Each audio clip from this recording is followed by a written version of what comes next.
A compelling detective story, a cloak and dagger action, and a romantic drama, all these stories were taken from real life. The history of Kazakhstan is inseparable from the world history. Reflections on history, our version.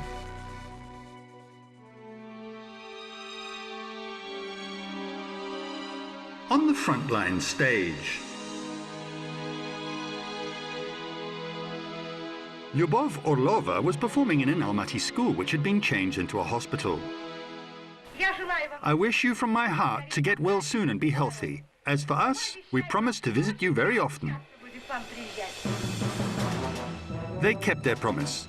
On June the 23rd, which was the second day of the war, artists were asked to turn in art into weapons of victory. People's belief in victory was unshakable. The frontline brigades had already gained considerable experience by that time. They broadened their experience after World War II. In addition, they were propaganda teams during the Civil War, and frontline concerts were given during the Finnish campaign of 1939. However, the scale of the World War II was astonishing. There were 45,000 artists, 4,000 brigades and frontline theatres. It wasn't even a regiment, but rather an army or a concert and military subunit. The footlights turned into the line of fire, and actors were fighting.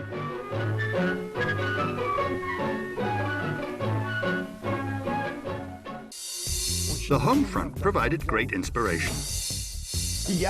I had a small part in this concert. I was a presenter at the concert. Sometimes they were only 500 to 600 meters away from the line of fire. Chapter 1.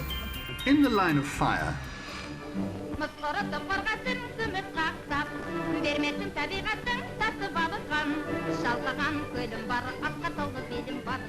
Artists Jamal Omarova and Shara Zhenkulova went to a contest held in Moscow in June 1941, and as a result they were among the first to find themselves together with Lydia Ruslanova in a frontline brigade.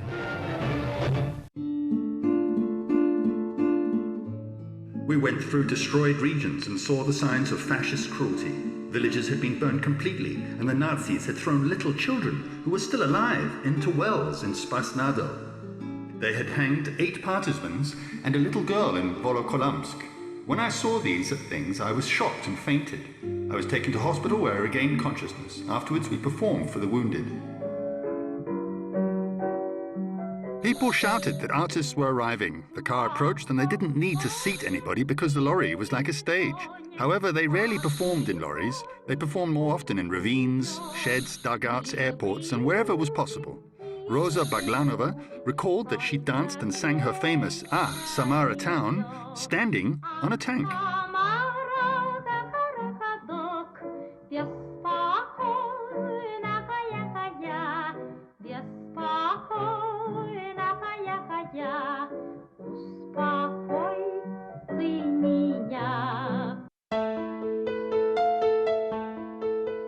They left by train, plane, and by car. Vladimir Zeldin remembers that it was not easy to get to the forward position from Kazakhstan. I mainly performed in concert brigades, visited hospitals, induction stations, and we went to the front line too.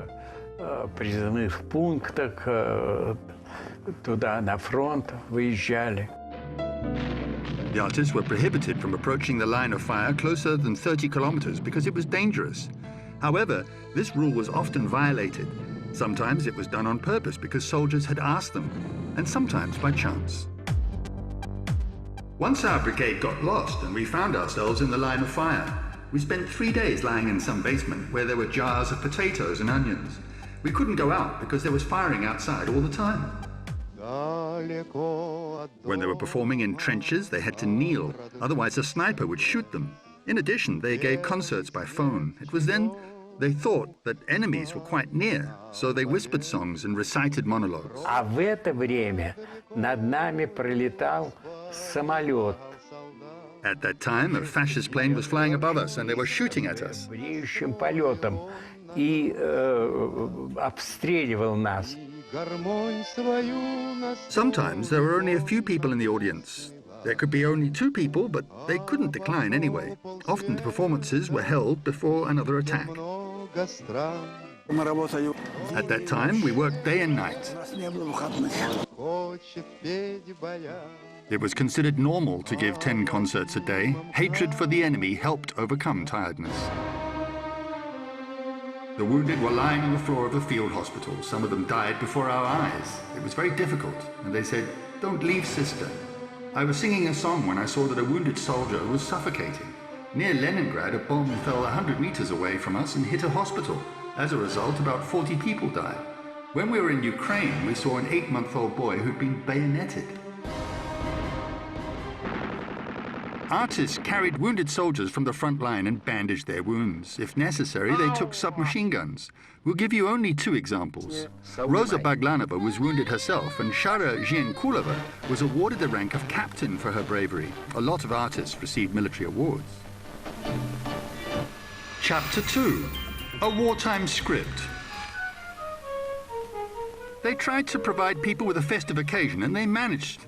Soldiers wrote to Kalyash Baisitova that Jibek's beautiful voice helped them fight against their enemy.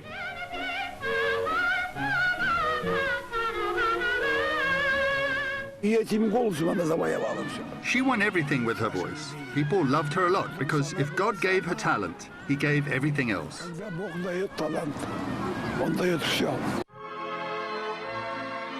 We worked in dugouts, hospitals, and peasant houses. Regardless of the places where we went and conditions we worked in, the arrival of our little team was a festive occasion for the soldiers. Actors were moving together with soldiers, and they had no idea where they would act next time. They didn't even know about the mise en scene, their makeup, scenery, and whether their performance would be in daylight or lit with a candle. Each concert and each play was its own little premiere. They didn't have a precise repertoire. It included sketches, poetry, dances, and circus shows. Well, my song is the song about Moscow, which I sang in the Pig Tender and Shepherd film. The song performed by Vladimir Zeldin turned out to be lucky, unlike some other songs. In the state archives of Kazakhstan, there's a list of works, the performance of which was prohibited.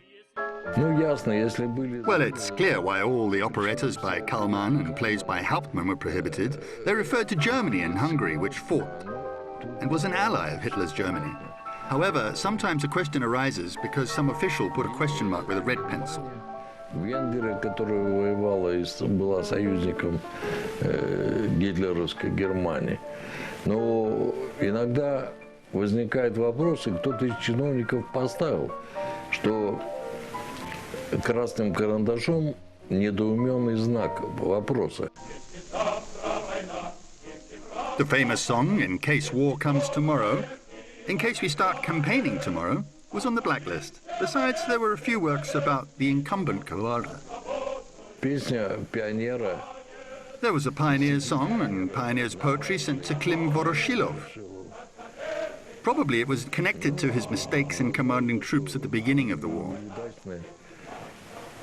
С руководства его войсками в начале войны. A new and ideologically correct repertoire was literally developed on the go. It included the first military song about the sacred war, the first plays, and the first film collections. A telegram for Hitler. Berlin. I tried it. Не советую. I don't recommend you do the same. Не вышло. Наполеон. Napoleon. Laughter on the front is a serious matter. Laughter is recommended persistently.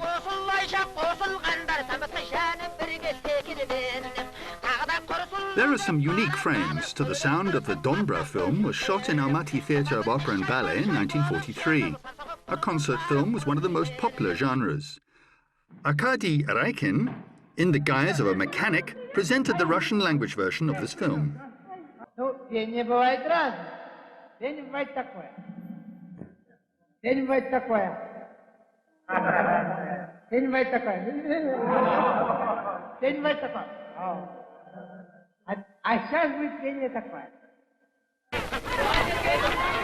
Entertainer Kalibek Kwanishpayev was in a concert film in the Kazakh language. Hazır ataklı balvanın kışın görürsün. A concert filmed somewhere in a glade was a very rare occasion. Mainly such footage was filmed far away from the forward positions.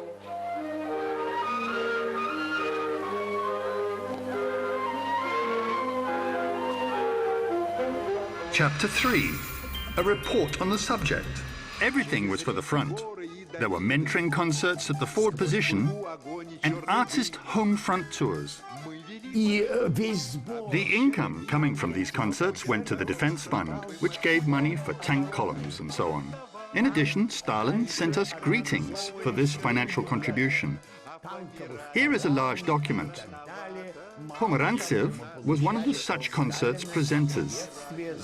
За этот вклад финансовый и так далее и тому подобное. Вот, пожалуйста, вам. Look, here it is. Вот один из таких концертов ведет Померанцев. The reports on the collected money were published in newspapers. The amounts of money were significant.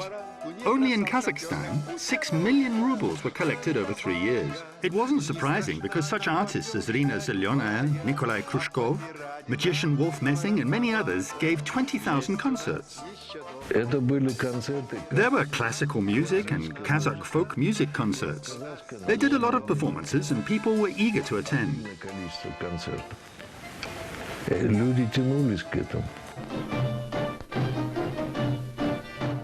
Shara Zhienkulova provided money for a tank purchase. Lydia Ruslanova gave the front line 2 Katyusha batteries and 14 missile launchers.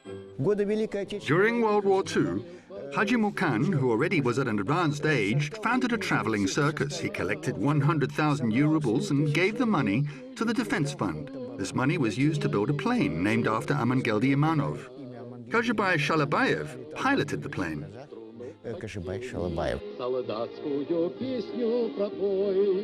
Leonid Uchusov sent 2 fighter aircraft to the Singing Squadron, which really existed.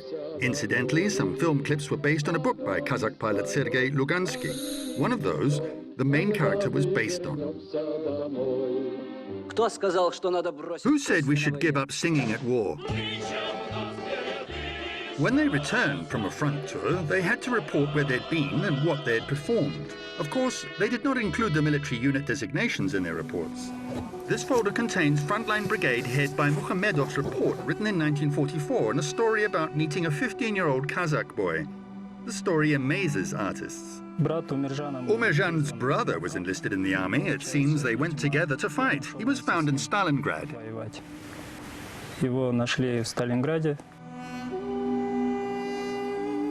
It seems that Umerjan was from the Kostanay region. His brother was killed and the boy became an orderly. Then he rose to the rank of Lance Corporal and was nominated for the government award.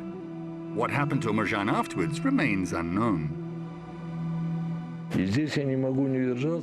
Here I cannot help quoting another fact. When Lieutenant General Romanenko was hugging and kissing Umerjan, he said, "The Kazakhs are honest and loyal soldiers. I wouldn't regret it if my whole army consisted only of Kazakhs."